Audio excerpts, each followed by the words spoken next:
اعوذ باللہ السمیع العلیم من الشیطان الرجیم من حمزہ ونفخہ ونفثہ۔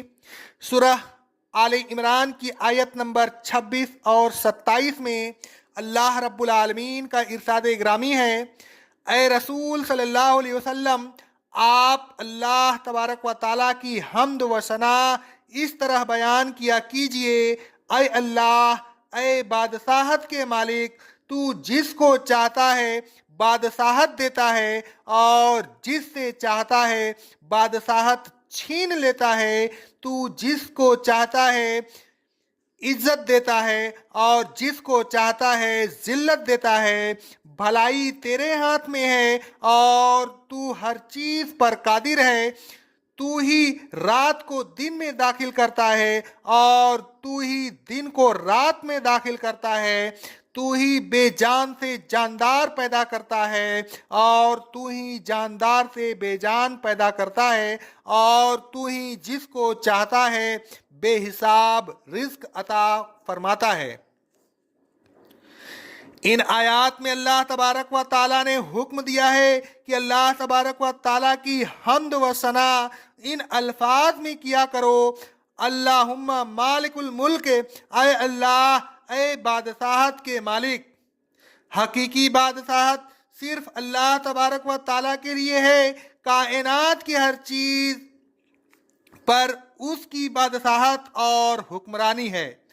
اللہ تبارک و تعالیٰ فرماتا ہے سورہ یاسین کی آیت نمبر 83 میں، تمام کمزوریوں اور نقائص سے پاک ہے وہ اللہ جس کے ہاتھ میں ہر چیز کی بادشاہت ہے، اور اسی کی طرف اے لوگوں تم کو لوٹ کر جانا ہے۔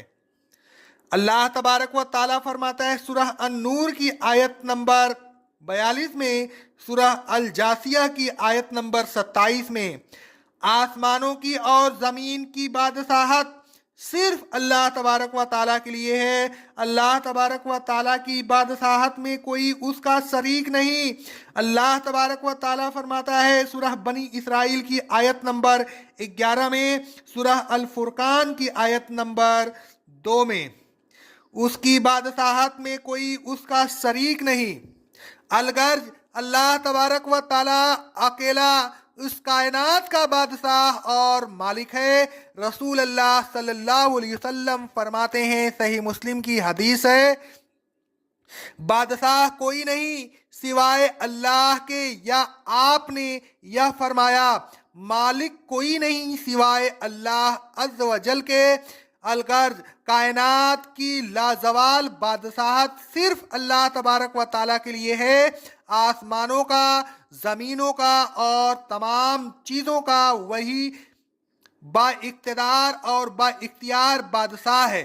اس کی بادشاہت میں کوئی اس کا شریک نہیں۔ آگے فرمایا، تو تل ملک من تشاء و تنزع الملک من من تشاء، اے اللہ، تو جس کو چاہتا ہے بادشاہت دیتا ہے اور جس سے چاہتا ہے بادشاہت چھین لیتا ہے۔ بادشاہت دینا اور بادشاہت چھین لینا یہ سب اللہ تبارک و تعالیٰ کے اختیار میں ہے، کسی دوسرے کے اختیار میں کچھ نہیں۔ اللہ تبارک و تعالیٰ فرماتا ہے الف لام میم تنزیل کی آیت نمبر 5 میں، وہی آسمانوں سے لے کر زمین تک ہر کام کی تدبیر کرتا ہے۔ آگے فرمایا، وَتُعِزُّ مَن تَشَاءُ وَتُذِلُّ مَن تَشَاءُ بِیَدِکَ الْخَیرُ اِنَّکَ عَلیٰ کُلِّ شَیْءٍ قدیر۔ تو جس کو چاہتا ہے عزت دیتا ہے اور جس کو چاہتا ہے ذلیل کرتا ہے۔ ہر قسم کی بھلائی تیرے ہاتھ میں ہے، تو ہر چیز پر قادر ہے۔ اللہ تبارک و تعالیٰ ہی عزت و ذلت کا مالک ہے۔ اللہ تبارک و تعالیٰ فرماتا ہے سورہ صافات کی آیت نمبر 180 میں، اے رسول صلی اللہ علیہ وسلم، آپ کا رب جو رب العزت بھی ہے ان تمام شرکیہ باتوں سے جو یہ کہہ رہے ہیں پاک و منزہ ہے۔ اللہ تبارک و تعالیٰ فرماتا ہے سورہ फातिर की आयत नंबर 10 में इज्जत तो सब अल्लाह तबारक व ताला की है। आगे फरमाया तुलिजुल लैले फिन नहारे व तुलिजुल नहार फिल लैले, तू ही रात को दिन में दाखिल करता है और तू ही दिन को रात में दाखिल करता है। दिन और रात का एक दूसरे के पीछे आना जाना अल्लाह तबारक व ताला की कुदरत का एक नमूना है। अल्लाह तबारक व ताला के अलावा कोई दूसरा उस काम को नहीं कर सकता। अल्लाह तबारक व ताला फरमाता है सूरह फातिर की आयत नंबर 13 में, वही रात को दिन में दाखिल करता है और दिन को रात में दाखिल करता है। उसी ने सूरज और चांद को मुसख्खर कर दिया, हर एक वक्त मुकर्रर तक चल रहा है। यही अल्लाह तुम्हारा रब है, बादशाहत उसी की है। अल्लाह तबारक व ताला फरमाता है सूरह आराफ की आयत नंबर 54 में, अल्लाह ही रात को दिन से ढांक देता है, गोया दिन रात की तलब में तेजी के साथ दौड़ता चला आता है। उसी ने सूरज, चांद और तारे को अपने हुक्म से मुसख्खर कर दिया। खबरदार हो जाओ, मखलूक उसी की है और उसकी मखलूक में हुक्म भी उसी का चलता है और अल्लाह रब्बुल आलमीन बहुत बाबरकत है। अल्लाह तबारक व ताला फरमाता है सूरह अल कसस की आयत नंबर 71 और 72 में, ऐ रसूल सल्लल्लाहु अलैहि वसल्लम, आप उनसे पूछिए, बताओ अगर अल्लाह कयामत के दिन तक तुम पर रात कर दे तो अल्लाह तबारक व ताला के सिवा कौन इलाह है जो तुम्हारे लिए रोशनी ले आए, तो क्या तुम सुनते नहीं?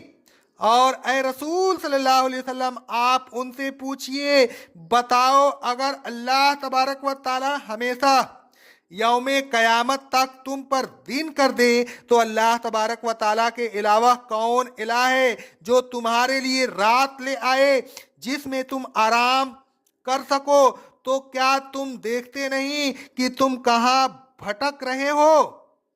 आगे फरमाया, व तुखरिजुल हय्य मिनल मय्यते व तुखरिजुल मय्यते मिनल हय्य, तू ही बेजान से जिंदा को निकालता है और तू ही जानदार से बेजान को निकालता है।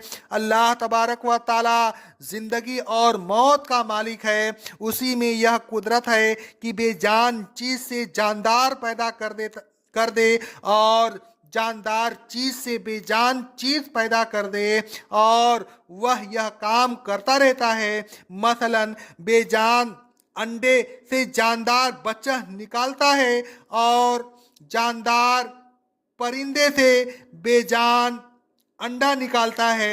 आगे फरमाया, वह तरज़ुक़ु मन तशाअ बगैर हिसाब, ऐ अल्लाह तू जिसको चाहता है बेहिसाब रिज्क देता है। अल्लाह तबारक व ताला के अलावा कोई रिज्क देने वाला नहीं, वही अकेला राज़िक और दाता है।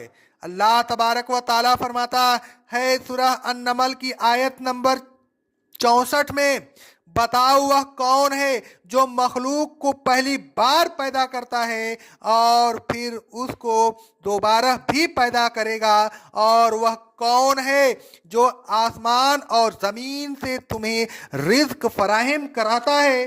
क्या अल्लाह तबारक व ताला के साथ कोई और इलाह है जो यह काम कर सके? हरगिज नहीं।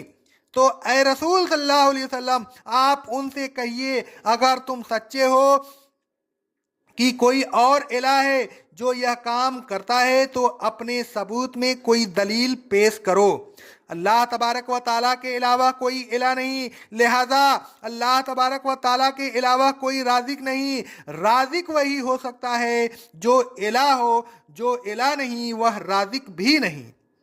ऐ लोगों, अल्लाह तबारक व ताला को मुखातिब करके उसकी हम्द व सना इन अल्फाज में करते रहा कीजिए जो अल्फाज की आयात ज़ेर तफसीर में बयान हुए हैं, और यह अकीदा रखिए कि जिस तरह ज़िंदगी और मौत अल्लाह तबारक व ताला के इख्तियार में है, उसी तरह बादशाहत देना, बादशाहत छीन लेना, इज्जत देना, जिल्लत देना और रिज्क देना, यह सब اللہ تبارک و تعالیٰ کے اختیار میں ہے. یہ اختیارات نہ کسی زندہ کو حاصل ہے اور نہ ان کو حاصل ہے جو مر چکے ہیں.